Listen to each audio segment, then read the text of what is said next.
Details వచ్చాయి. ఆమెను చివరిగా చూసిన వ్యక్తి రషీద్, కారు మెకానిక్ సార్.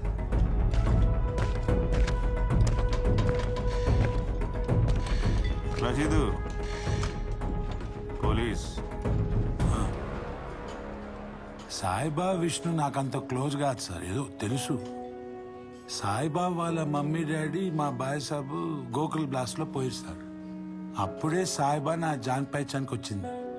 ఎవరు లేకుండే ఆ అనాథ్ ఆశ్రమం అందులోనే పెరిగింది సార్. అటు ఇటు అట్లనే చదువుకుంది. మా పిల్లలకి స్కూల్ చెప్తుండే, అరే లడ్డు లేక చూసుకుంటుండే సార్ మా పిల్లల్ని. మేము బయటికి గట్లా పోతే మా పిల్లల్ని ఆమె దగ్గరే వదిలేసేది.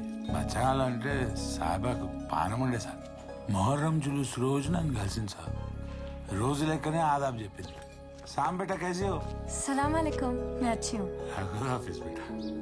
खुदाफिज. సాయిబాన్ చూడడం అదే లాస్ట్ టైం సాబ్. అదే రోజు దంగా గొడవలు స్టార్ట్ అయినాయి.